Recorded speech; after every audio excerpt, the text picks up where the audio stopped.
Okay. Bueno, pues yo me sumo a la propuesta de Juan Manuel de la Serna y en cuanto a la que esto es una presentación de ideas, que más bien es como presentación de datos, y también me uno a esta propuesta de los títulos, que el mío pues la verdad ya no me gustó al final. Entonces ya nada más le pongo el trópico sin palmeras y después lo podemos cambiar, ¿no? Pero el trópico sin palmeras, 2 puntos, algunos lienzos, 2 puntos, el trópico, etc. Bueno, la Gioconda y todo su valor extraordinario no tendría el prestigio que tiene si no se conociera la vida de Leonardo. Es que la historia es el vínculo de toda obra de arte. Y bueno, esto es más bien como esta exposición pues va a ser más bien una como exposición histórica, porque apenas yo estoy descubriendo pues la historia tanto de República Dominicana como de Puerto Rico, pues para ubicarme, ¿no? Porque este es un tema completamente nuevo para mí, y si ustedes lo van a escuchar por primera vez, yo lo estoy leyendo por segunda, ¿no? En realidad no sé, no hay ningún dominicano aquí, ¿no? Sí. Pero dos, porque dos casi dominicanos. Bueno, Una identidad, ¿verdad? Múltiple 5 yoes. entonces me pueden corregir todo lo que quieran, por supuesto, ¿no? Este tema se me ocurrió porque vi un cuadro de Francisco Lery Cesteros, ¿no? Entonces, Oyer, ¿ven? El tema es nuevo. Y bueno, casi todos conocemos su famoso El Velorio, de 1893, ¿cierto? ¿No? Bueno. Sí, pero ese cuadro es muy famoso y bueno, casi. Sin embargo, no conocía el cuadro de la estudiante.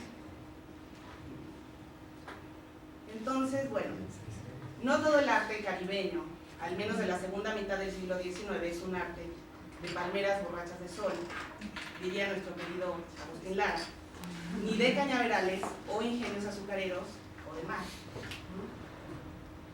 Yo digo, sin duda son bellísimos, no hay ninguna queja al respecto. Los que les voy a presentar ahora, bueno, son de cubanos, ¿no?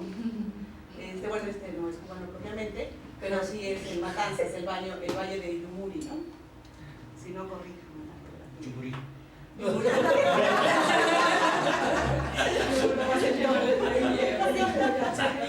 Entonces, bueno, de estos cuadros hay una cantidad impresionante en la que, bueno, verdaderamente cansón ver tantas palmeras, ver tanta caña, tantos ingenios, etc. O tantas siestas y toda esta polémica de la flojera en el, ¿no? Oye,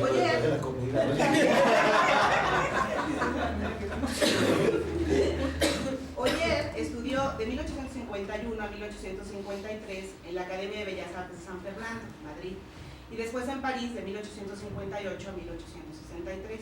Ahí conoció a Pizarro, a Cézanne y Armand Guillaumin, ¿no? Que quizás sea el menos conocido de los impresionistas. Oller tuvo esta fuerte influencia tanto del impresionismo como del realismo, y sí. De cualquier forma, Oller no puede ser catalogado exclusivamente como un pintor realista o impresionista. En el transcurso de su prolífica obra pintó retratos, paisajes, naturalezas muertas, adaptando su propio estilo a sus cuadros. Adoptó los colores luminosos y la riqueza cromática del impresionismo a temas o motivos locales, como en su cuadro, uno que no encontré, pero que se llama Ponce Silk Cotton Tree. La ceiba de Ponce. Pero yo imagino que es un árbol de ceiba o La algo ceiba así. de Ponce. O la ceiba de Ponce, o Hacienda Aurora.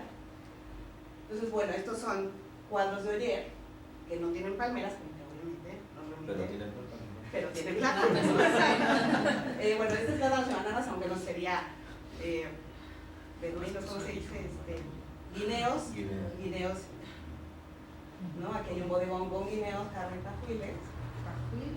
están en esas cosas. Sí. ¿Qué tal? Marañón. O Hacienda Aurora, que bueno, de pronto sí podemos hacer una, remitirnos un poco a lo que es el impresionismo, ¿no? Oller es considerado como el único pintor latinoamericano y o caribeño en tener un papel importante en el desarrollo del impresionismo en América. Sin embargo, y de acuerdo con la afirmación de Pedro Enríquez Ureña, la influencia del impresionismo francés comenzó en América con el argentino Manuel Malabo y con el dominicano Luis de Sánchez, ¿no? Entonces, bueno, yo lo que me quiero concentrar es propiamente en la obra de Oller y en la obra de Sangles, ¿no? Lo que yo un poco trabajé para esta presentación es la pintura o el arte en Santo Domingo, porque pues yo tengo una gran problemática con las fuentes. Aquí no hay en realidad nada que me ayude. Pues tendría que hacer un viaje a Santo Domingo. Un viaje a Puerto Rico, ¿no? Como sufre la gente. Sí. Las palmeras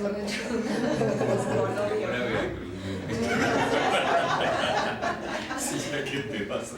Entonces, bueno, comenzaré un poco con este contexto en Santo Domingo, que es mucho para mí porque, bueno, yo no conozco el tema, ¿no? No es que no se tuviera pintura o escultura en Santo Domingo en el siglo XIX, no faltaron esfuerzos, aunque todos se malograron debido a la situación política de la isla. A partir del 9 de febrero de 1822 se inicia el periodo de la ocupación haitiana en Santo Domingo, ¿no?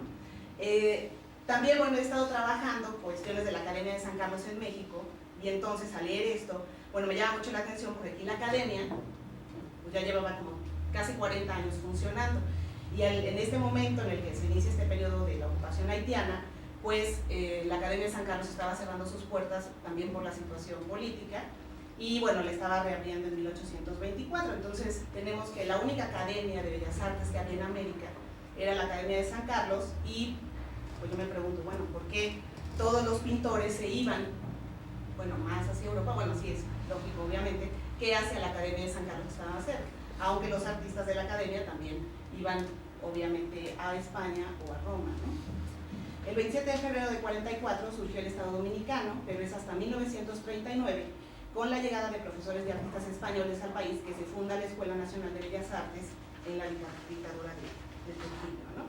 Entonces, bueno, a mí me llama así como mucho la atención, o sea, este rezago que tiene la isla, bueno, por supuesto en este sentido, ¿no? O sea, unos meses antes de que surgiera la República Dominicana como tal, en 1843, bueno, la Academia de San Carlos en México ya estaba expidiendo un decreto para reorganizarse de nuevo, ¿no?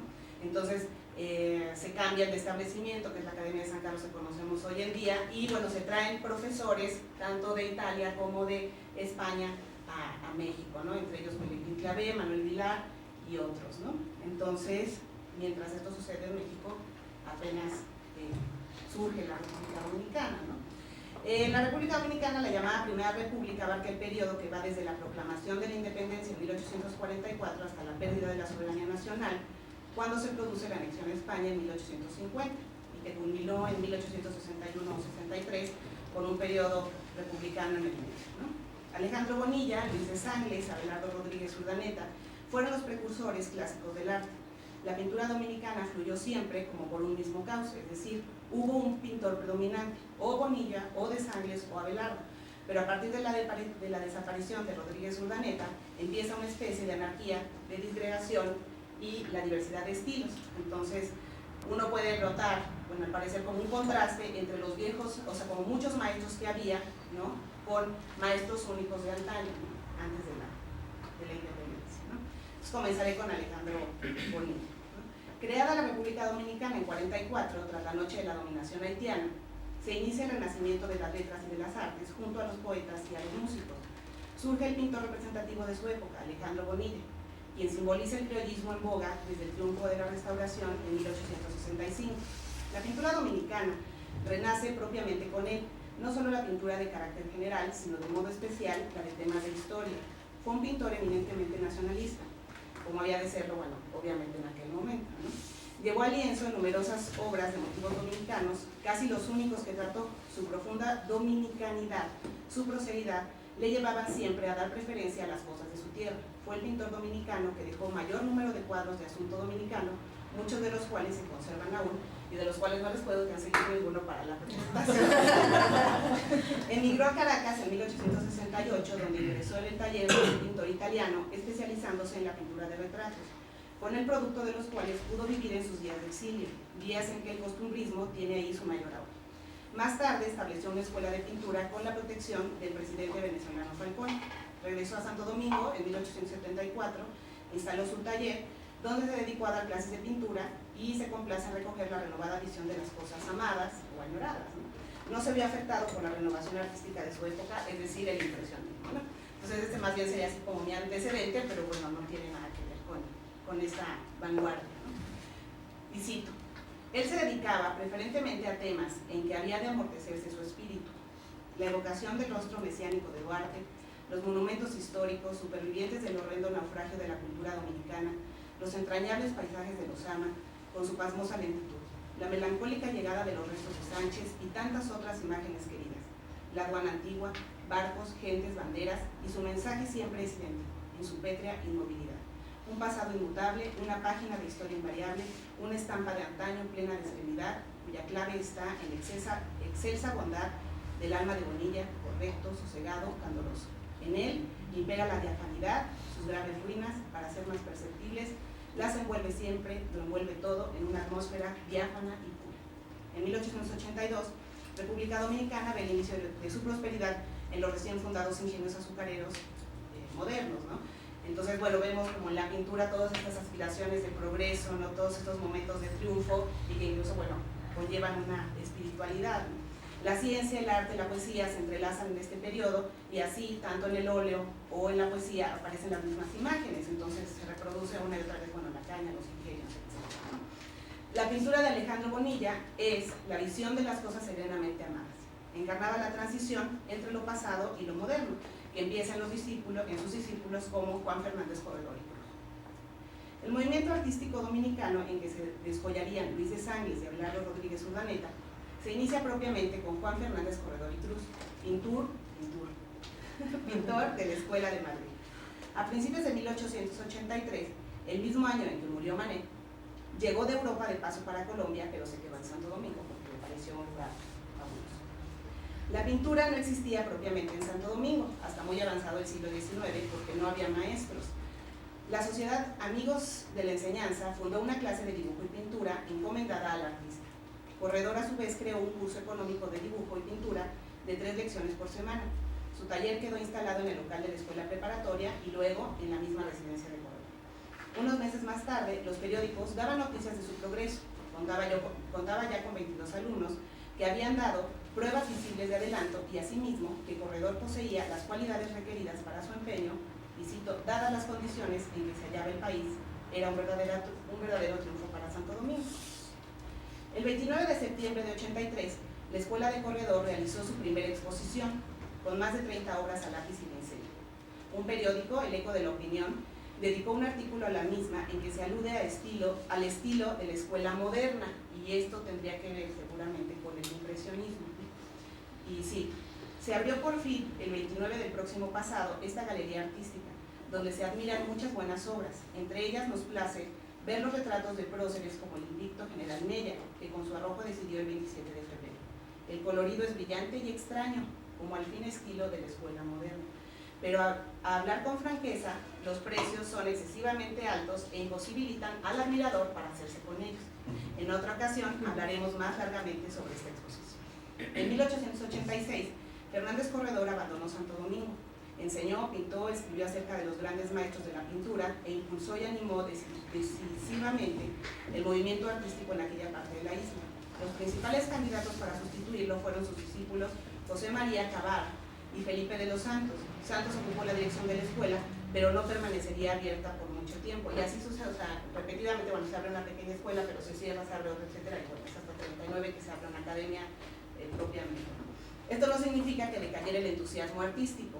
Los discípulos de Corredor, unidos a los viejos y nuevos maestros, es decir, Bonilla, Santos, de Sangles, y a los nuevos condiscípulos, continuaron adiestrándose en el arte de un pintor, bueno, que se llama Chasseret, que es uno de los pintores pues, más importantes del siglo XIX en la escuela francesa, pero que había nacido en República Dominicana, ¿no? Entonces, bueno, vuelven a retomar esta tradición, ¿no? Este Chasseret, bueno, fue alumno de Ingres en París y aparte fue maestro de Gustave Moreau, ¿no? De pronto, bueno, al no encontrar bibliografía me hubiera interesado más hacer un trabajo de Chasseret, ¿no? Porque en su obra parece que sí, bueno, refleja todos estos tipos antillanos con mucho colorido tropical, pero bueno, es de lo que me estoy negando ahorita, ¿no? Sí, sería una contradicción académica. El 27 de febrero de 1890 se realizó la más nutrida exposición de arte vista hasta entonces en Santo Domingo. en el Salón Artístico de la Sociedad Literaria Amigos del País. Óleo, crayón, pastel, lápiz y obras de artistas y aficionados se presentaron en dos visitas. Eran obras que tenían, como dice Schelling, la imperfección de todo lo que comienza, porque se trataba de artistas sin el inevitable viaje a Italia, sin la cotidiana contemplación de los museos, sin la emulación del ámbito propicio. En el lapso de 1883 a 1890 se concentran en un solo movimiento todas las escuelas de la pintura: primitivismo, clasicismo, romanticismo, impresionismo, lo que se puede explicar por la falta de una tradición en la enseñanza del arte, ¿no? Luis de Sangles es uno de los más notables pintores dominicanos de su época. Nació en Santo Domingo el 8 de febrero de 1861. Fue director de la Escuela Pública Municipal de Dibujo en su pueblo natal. Fue desterrado por el dictador Ulises Heró. Viajó por Puerto Rico y luego por Estados Unidos, donde sus óleos fueron muy celebrados. En 1904 fue designado cónsul de la República en Santiago de Cuba, donde después de breves ausencias radicó definitivamente y murió en 1904. Fue profesor de la Academia Municipal de Bellas Artes y director de honor de la Escuela Provincial de Artes Plásticas también en Cuba. Entre sus obras, de las cuales no conseguí ninguna tampoco, La prisión de Canoabo, El arribo de la canoa, La invasión de Maceo, El éxtasis de San Francisco, La maldad de la niña y algunos retratos de antillanos ilustres. Las principales obras de Sangles se conservan en Santo Domingo y en Cuba. La pintura costumbrista aparece en Santo Domingo con él y con una obra que se llama Tratando el carbón, ¿no? También tiene otra que se llama El retorno de la canoa y La pilastra de arroz. Pero lo que en particular nos interesa de la obra de Sangles es que en ella aparecen los primeros toques impresionistas cuando ya había muerto Van Gogh y cuando el impresionismo se extinguía. Llegaba tardíamente a Santo Domingo como el romanticismo y como el modernismo. La primera alusión al impresionismo, por demás vaga, figura en un artículo que se titula Nuestros artistas, publicado en 1891, y dice: tal es el balance artístico que presentamos sin ser críticos, sino meros impresionistas, y en el cual se hace referencia a de Sangles. No se ignoraba la existencia del movimiento impresionista. En la revista Letras y Ciencias de 1895 se publicó el ensayo Los Decadentes, traducido del inglés, en el que se hablaba del impresionismo en la pintura y en las letras. La dispersión de la obra de este pintor dificulta la tarea de descubrir la influencia de los maestros del impresionismo, pero se hará el intento, ¿no? Abelardo Rodríguez Urdaneta fue pintor, escultor, fotógrafo y maestro de temperamento romántico y hechura clásica. Urdaneta llenó las 3 primeras décadas del siglo XX con su creatividad. Fue además dibujante y músico y hoy es considerado padre de la escultura dominicana. Tiene una obra muy buena que se llama Uno de Tantos. Y de sus obras pictóricas se destaca Cabeza de Mujer. Algunas otras sería Caonabo, Invocación, y sobre todo fue un excelente fotógrafo. Tiene una fotografía de retrato de novia que le valió el primer premio del certamen artístico en 1907. Tiene un óleo de Duarte, de Hostos, de Luperón, entre otros. En 1908 abrió las puertas de la Academia de Dibujo y Pintura y Escultura, que dirigió hasta su muerte. Y bueno, en realidad me quisiera centrar en la obra de Sangles y de Oller, ¿no? O sea, que tiene esa tendencia impresionista. Y en referencia a Oller, bueno, él abandonó el impresionismo cuando se estableció definitivamente en Puerto Rico en 84. Aún así, pues muchos de sus retratos y naturalezas muertas tienen colores más sombríos, inspirados en Courbet, y fue responsable de establecer la Academia Libre de Dibujo y Pintura en 1868. Entonces, pues esto sería más bien el esbozo de una idea, o sea, de un nuevo tema, ¿no?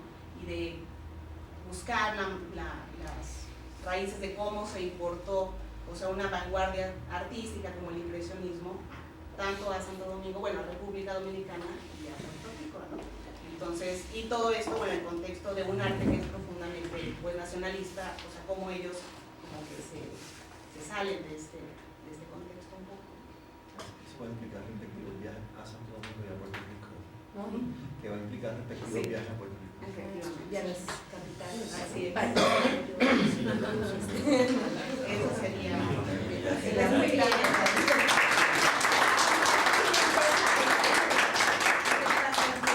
disputables, ¿verdad?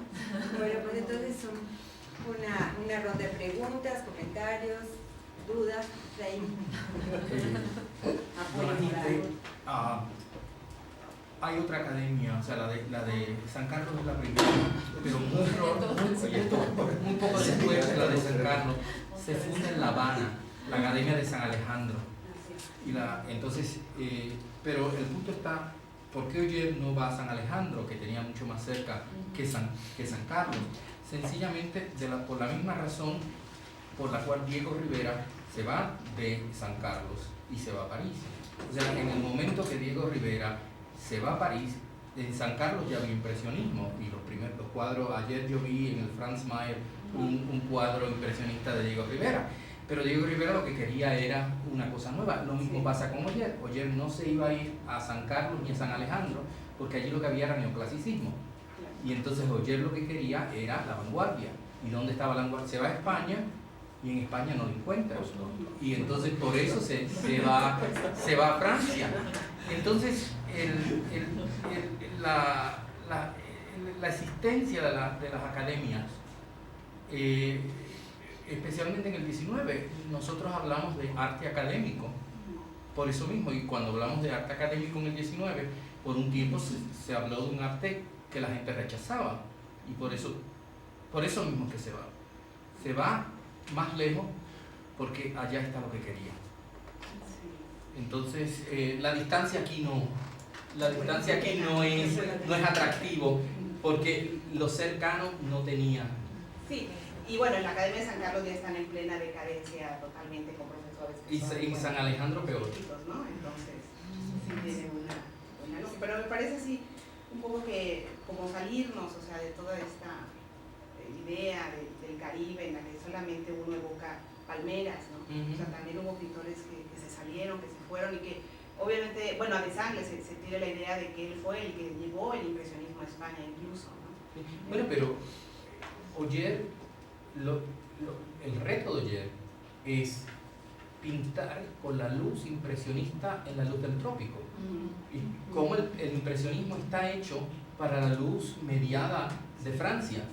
Y entonces cuando él regresa al trópico, no es que abandone el impresionismo. Y si te fijas en el velorio, las ventanas en la casa del velorio son cuadros impresionistas.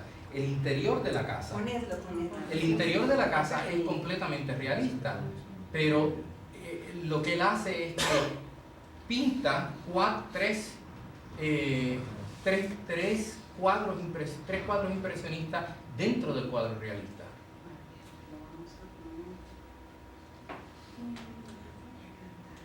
Y advierto a los compañeros que si hablo mucho me perdonan, pero es una cuestión de también yo pagar el de estar aquí. Caray, ya me equivoqué, ¿verdad? Sí, no, es que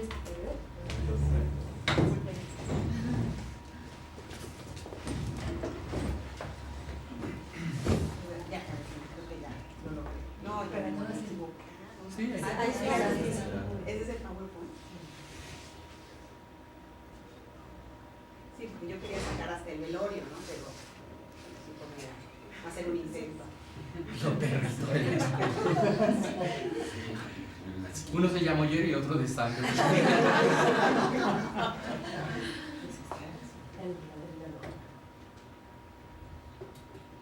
Y bueno, puse el rosa también para olvidarnos del azul. Mira. Ok, bueno, mi imagen es muy... Sí, ves lo que te digo, el interior es todo realista, completamente realista, pero son tres cuadros, especialmente dos, los dos, el del centro y el de la izquierda, donde él está haciendo cuadros impresionistas. Y además de eso, pintó cuadros impresionistas a la francesa, que se llamaban así, paisaje francés. Necesariamente tengo que ir Y a París también.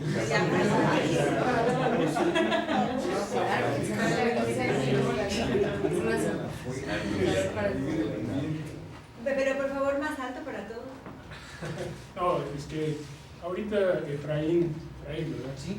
Tocó un aspecto que a mí me pareció cuando lo conocí en la exposición que hay en el que fue Palacio de Iturbide, es Gaudí.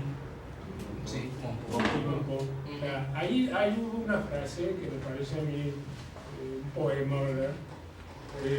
Habla el expositor, el que está en un video, en la sala de video, dice que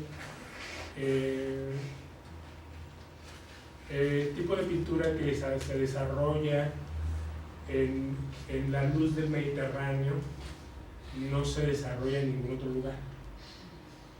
Entonces, la pregunta que yo le comentaba a David Efraín era, con base en esa idea, ¿el impresionismo se desarrolla en las regiones del Mediterráneo en Francia? Es pregunta, sí, ¿verdad? Y en el norte, de París y todo alrededor de París y aún La Bretaña. la Bretaña, el norte. Pues vaya, pero Pero no había esa luz del trópico. Y es el extremo de esa luz del trópico para el impresionismo va a llegar con un pintor venezolano que se llama Armando Reverón, y ahora hay como 10 cuadros de Armando Reverón en el Palacio de Bellas Artes, y Reverón llega al extremo de que pinta blanco sobre blanco sobre blanco, porque ya la luz se lo come. Entonces podríamos poner en el caso del impresionismo en Puerto Rico, en el Caribe, de Oller a Reverón, y Reverón termina con un cuadro minimalista donde no hay otro color sino el blanco, y es que sencillamente la luz del sol, el sol tropical le come la visión. Entonces el Oller lo que trata de hacer aquí, no tanto porque esto es del 93, pero por ejemplo en la Hacienda Aurora o en la Ceiba de Ponce, es cómo pintar impresionismo en el trópico. Es el mismo problema que tenía Manet, cuando Manet quiere pintar con el impresionismo el fusilamiento de Maximiliano, un cuadro político. Entonces a Manet, como decimos en Puerto Rico, se le traba el dominó, porque el impresionismo estaba hecho para señoras tiradas en la grama y mesas vacías con los restos de la comida, del almuerzo, ¿no? Y entonces, ¿cómo Caribe se pinta el fusilamiento de Maximiliano?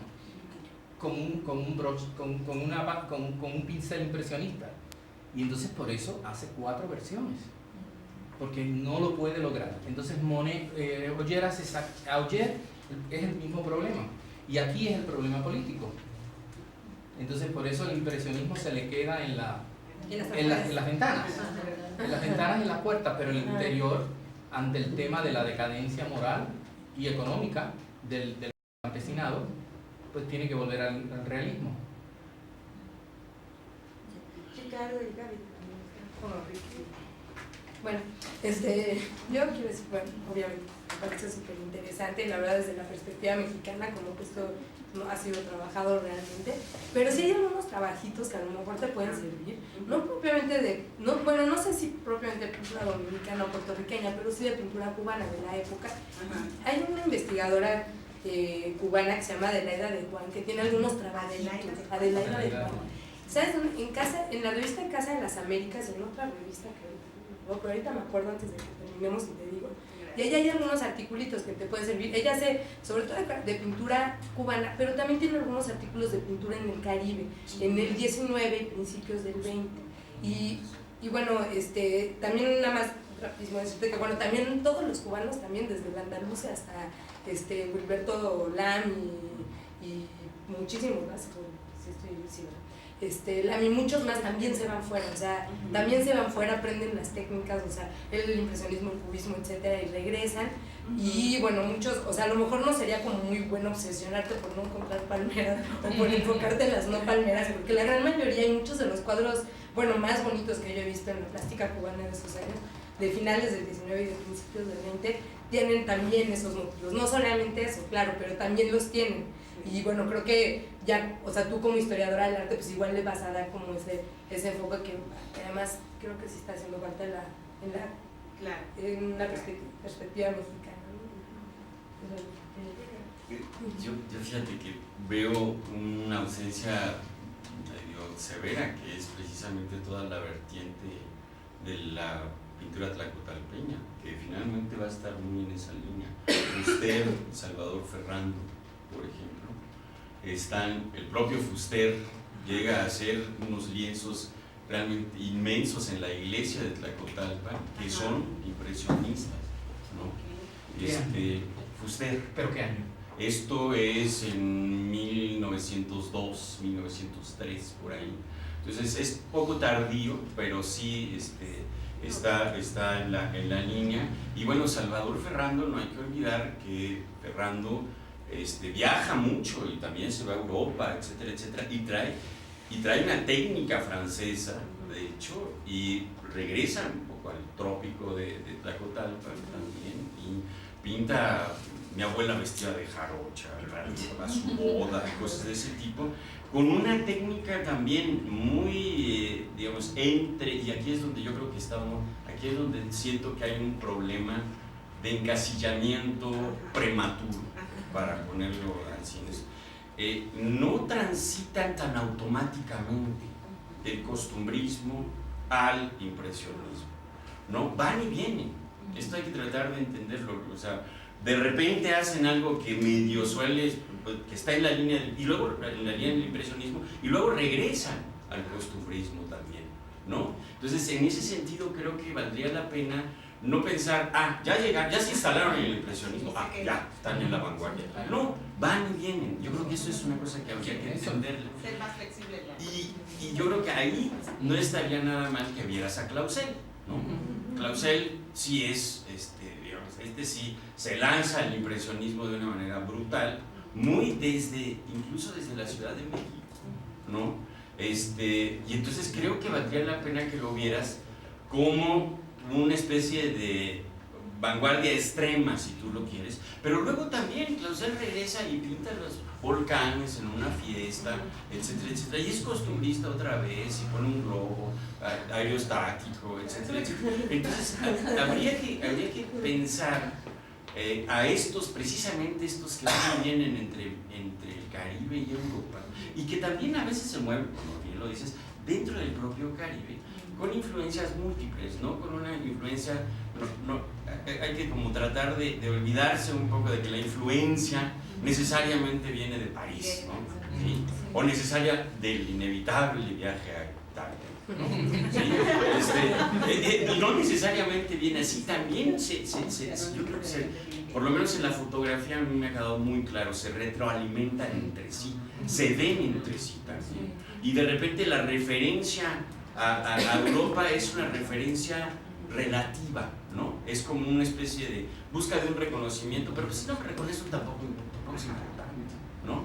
Entonces, en ese sentido creo que valdría la pena que vieras a estos pintores de la cuenca, bueno, sobre todo estos dos, ¿no? Que creo que sería muy importante. Fuster, por ejemplo, es interesantísimo, ¿no? Fuster llega y sigue la línea de Pellegrín Clavé, pero de la manera más ortodoxa, pero se regresa a Tlacotalpa y empieza a pintar el Papaloapan, ¿no?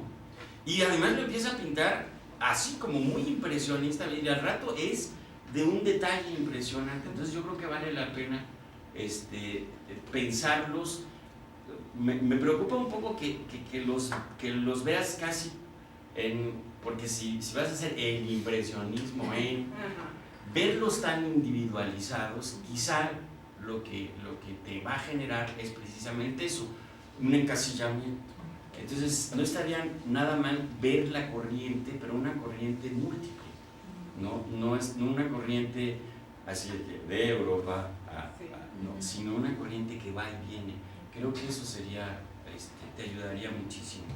Y bueno, ya hay y creo que por ejemplo en el caso de las academias, no hay que olvidar que muchas de estas academias, como bien dice Efraín, no solamente están fracasando, sino están expulsando a su gente, ¿sí? El clasicismo adoptado precisamente en la segunda mitad del siglo XIX expulsa a muchísimos, y afortunadamente por eso tenemos ciertas vanguardias. Entonces creo que habría que tratar de entenderlo en esos términos también. Y por cierto, hay un librito de esta chica, ¿cómo dijiste? Adelaida, sí, de Adelaida, que se llama Pintar sobre piedra, que es un trabajo realmente interesante de cómo pasan precisamente de la litografía muy costumbrista a una litografía ya de golpe, ¿no? Yo creo que ese yo creo que puede servir Y muchísimo. de Tlacotalpan, tengo que ir a Tlacotalpan. Claro. ¿No? Pero te vas a un allá al festival. Yo quiero la geografía de aquí, ¿verdad? Te O llevas sea, tu el jarana. que ha escrito es Humberto Aguirre Tinoco, ha escrito algunas cosas sobre Salvador Ferrando. Él tiene una de las mejores colecciones de Salvador Ferrando también. Y en el museo de Salvador Ferrando de Tlacotalpan se pueden ver. O sea cosas. que sí, tienes que ir a Sí, Guillermo. Un comentario así muy rápido. Pues, digo, independientemente del arte que uno observa en los museos, ¿verdad? Indiscutiblemente que es muy importante el arte que uno observa de manera diaria donde lo hay. Generalmente pues, en todos lados, ¿no? Ahora, a mí no me gusta mucho viajar. O sea, yo prefiero ir, por ejemplo, a cualquier lado que comprar unos zapatos. Aunque no necesitas para viajar. Aunque necesito esos guaraches para viajar. Ahora, Autobiografía, viajar descalzo. Vaya, estábamos con el impresionismo. O sea, los impresionistas eran viajeros, ¿verdad? Que de ahí nace esa escuela. O sea, en la observación, tengo entendido, que ellos hacen, ¿verdad? Del reflejo de la luz en la naturaleza a determinadas horas del día, ¿verdad? El sol en tal posición, en fin. Entonces había que captar el mensaje rápido en el lienzo. Yo, en un viaje que realicé por la tierra de la señora, en Sinaloa, no sabes. Primero tenía como 2 días que no había comido. Descanso y hambriento. Póngase a llevar como que eso.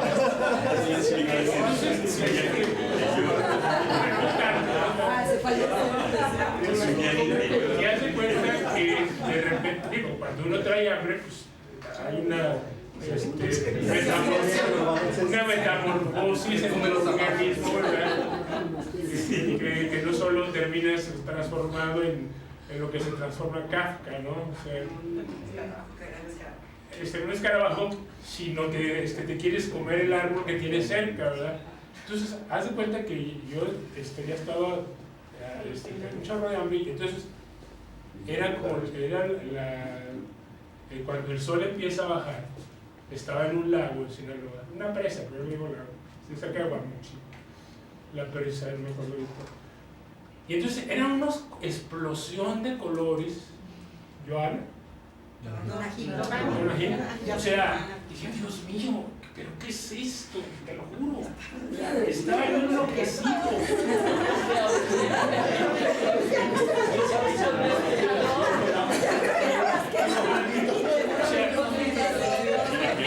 Y entonces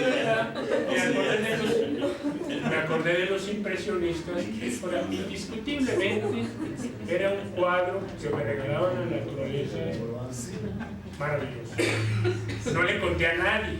Dije, no. Hasta ahora. Haz de cuenta que volví al paisaje, pero ya con la barriga llena. O sea, dije yo, para ver qué vi. ¿Qué efectos hay? No, era el efecto de la luz, de la naturaleza. O sea, era maravilloso. O sea, es una presa que está rodeada por la sierra y luego tiene el reflejo del mar, el reflejo del cielo y el reflejo del monte. Entonces hay una explosión de colores que si hubieran los impresionistas se hubieran dado vuelo. Solamente nota bibliográfica. Recuerda que Martí escribió ensayos sobre los impresionistas que veía en Nueva York y esos ensayos circularon por toda Hispanoamérica. Pero Martí sirvió de intérprete, propagandista del impresionismo, el impresionismo francés y el impresionismo norteamericano. Y lo otro, el trabajo de un historiador del arte argentino, Damián Carlos Bayón, que tiene unas notas sobre Auger en el contexto del impresionismo francés que creo que te van a servir muchísimo y están en una historia de la pintura latinoamericana que publicó él en francés y reproduce la Aurora y te puede servir mucho. ¿Alguien más? Bueno, ya que estamos en la onda bibliográfica, Danilo de los Santos escribió un libro hace ya bastante tiempo que se le llama Los Pintores de Santo Domingo. Debe ser de los años 70, pero que tiene mucha información, ¿no? Y bueno, un breve comentario. En algún momento tú citaste algo, no recuerdo si fueron exactamente tus palabras. Aquí yo lo tengo como la noche haitiana, pero Laura lo tradujo como o lo transcribió. Para que vean que hay diferencias, sí. Tras la noche de dominación haitiana. No sé si era una cita, sí, era una si cita. era una cita o si era una frase tuya, pues bueno, es una frase muy cargada, ¿verdad? De prejuicio No, es una haitiano. cita. Y entonces en ese sentido, Como era corte de cito, la noche Sí, de ¿verdad? dominación haitiana, cito, ¿no? Sí, pero Bueno. luego te doy la referencia. Eso era todo. ¿Alguien más? Laura, Chique, perdón. a mí me gustó mucho el título, o sea, de entrada me llamó la atención. Me inquieta por qué no te gusta ahora, cuál es lo que piensas cambiar. Pero sí me hizo pensar en Trópico en Palmeras y tu exposición, en que si es tuya la intención de querer mostrarnos una representación sin palmeras o es también parte del objetivo de los autores. Porque yo pienso que el Trópico, o sea, una representación, no porque no tenga palmeras, me pregunto, tal vez sí emana del Trópico, ¿sí? En la obra que nos presentas, la segunda no la vimos muy bien. La del estudiante. La de la mujer que está en La siesta. la siesta, sí, no lo vimos muy bien, pero en la primera en la que volviste a poner, sí me parece que aunque no haya palmeras, sí hay trópico. Entonces, Bueno, sí hay unas palmeras en el fondo, ¿no? Las tres pinturas que escogí, esas de estos tres cubanos, bueno, dos cubanos, sí hay palmeras. Y a mí lo que me interesa es ver otro tipo de pintura, o sea, que no me refleje su paisaje. Sí viven en el Caribe, pero no necesariamente tengo que hacer alusión a eso. Sí, entiendo muy bien tu preocupación. Lo que pasa es que hay elementos que están siendo utilizados como símbolos, porque está la palmera, están una serie de datos que pareciera que sí. Exacto. Entonces, que habría que, a mí te digo, me gusta el título, pero sí habría que plantearse cómo manejar esa. Sí, porque por ejemplo en los bodegones o en la naturaleza no hay palmeras, pero hay símbolos que no permiten hay cocos, también hay cocos. Hay unos bodegones con cocos. Ahora, es que es muy interesante el comentario que hizo Efraín, porque si los cuadros que aparecen en las ventanas tienen la intención de alejarse de esa representación de la palmera, pues sí lo logra, porque son árboles no tropicales, según vi. No son tropicales. El de la izquierda parece un árbol de conífero. No, son tropicales. Sí, son tropicales. Sí. Entonces no hay una intención de los autores. No, es que la intención es pintar el trópico. Si están esos árboles, eso va. Sí, o sea, por eso la idea de Ray me parece que, bueno, en la que yo puedo ser mucho más flexible, no nada más tirano. Tiene que ser una habitación cerrada, punto, donde no hay más Caribe. Pero es interesante que son pinturas y no ventanas, o sea, no es la vista a través de la ventana, sino tiene que una pintura que toma la función de una ventana. O sea, No, es una ventana que toma la función de una pintura. Bueno, sí, pero es la pintura en sí, no la realidad, o sea, el contraste con la realidad que cuarto. Bueno, entonces, muchas gracias a ti. Si no hay otra